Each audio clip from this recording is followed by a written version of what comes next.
जिसने उसे दिया था, आत्मा उसी के पास क्या हो जाएगा, लौट जाएगा।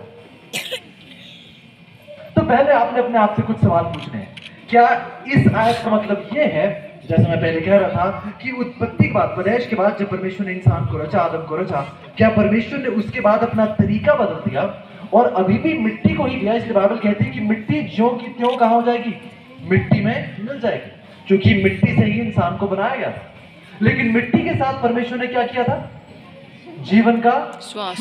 लेकिन यहां पे बाइबल कहती है कि परमेश्वर ने क्या दिया था, आत्मा, जो परमेश्वर के पास क्या हो गया है। तो जब किसी इंसान की मौत होती है, बाइबल कहती है कि मिट्टी में मिल जाती है, और जीवन का श्वास कहां से आया था? एक बार फिर, अगर मैं बार-बार आपसे कहूंगा, जब भी मौत के विषय में कोई सवाल उठे, आपको उत्पत्ति की ये पैदाइश की 2 की 7 आपको याद रखनी चाहिए। अगर आप वो आयत को कि इंसान की जिंदगी की शुरुआत कैसे हुई थी, अगर आप उसको समझ जाएंगे तो आगे आने वाले बहुत से सवालों में आपको आसानी होगी। बाइबल कह रही है मिट्टी ज्यों की त्यों मिल जाएगी। मिट्टी के साथ परमेश्वर ने क्या दिया था, जीवन का श्वास। लेकिन यहां बाइबल कह रही है जो आत्मा परमेश्वर के पास से आया था, वो उसी के पास क्या हो जाएगा, चला जाएगा। तो अब आइए ये मुश्किल को दूर करने की कोशिश करते हैं। बाइबल ना तो अंग्रेजी भाषा में लिखी गई थी, ना ही बाइबल जो है हिंदी भाषा में लिखी गई थी, ना ही पंजाबी में लिखी गई थी। बाइबल अगर आप पुराने अहदनामे को देखें तो अधिकतर जो पुराना अहदनामा है वो इब्रानी भाषा में लिखा है, और जो नया अहदनामा है वो पूर्ण रूप से यूनानी भाषा में लिखा है। सबने सुना ध्यान से? पुराना अहदनामा ज्यादातर कौन सी भाषा में है, इब्रानी भाषा में, और जो नया नियम है वो कौन सी भाषा में है, यूनानी भाषा में। अगर आप इब्रानी भाषा में इस आयत को देखें, हिंदी के अनुवादकार जो इंसान थे, ये प्रभु के चेले नहीं थे। बाय द वे, अगर आप गौर से सुनिए, प्रभु के चेलों ने बाइबल को हिंदी में नहीं लिखा था। सब सुन रहे हैं मेरी बात को? हाँ जी, हाँ जी।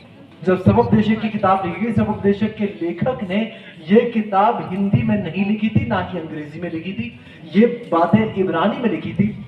जब आज के हिंदी के अनुवादकारों ने इस आयत को देखा तो अपनी समझ इसमें डालने की कोशिश की कि इस शब्द का अनुवाद, जो इब्रानी शब्द है, इस शब्द का अनुवाद हम आत्मा करके करेंगे। लेकिन अगर आप इब्रानी भाषा में देखें तो आत्मा के लिए पुराने अहदनामे का इब्रानी शब्द क्या है, रुआक। और रुआक जो शब्द है उसका अर्थ, उसका मतलब, उसका सही तर्जमा क्या है, सांस, या फिर हिंदी में श्वास। मतलब कि जब बाइबल कहती है कि मिट्टी ज्यों की त्यों मिट्टी में मिल जाएगी और आत्मा परमेश्वर के पास जिसने उसे दिया था लौट जाएगी, अगर इस आयत को समझना है तो सीधे रूप से एक बार फिर पैदाइश की 2 की 7 में आ जाइए, जहां बाइबल कहती है परमेश्वर ने पहले क्या लिया, मिट्टी ने क्या किया, जीवन का श्वास फूंका, और फिर क्या निकला, जीवित प्राणी। तो जब ये जीवता प्राणी खत्म होता है तो जिन चीजों से इंसान बनाया गया था उनका क्या होता है? बाइबल कहती है मिट्टी कहां मिल गई, मिट्टी में। और जो जीवन का श्वास, जो शब्द इब्रानी भाषा में वो रुआक, जिसका मतलब है श्वास, जिसका अनुवाद यहां पे कैसे किया गया है, आत्मा से।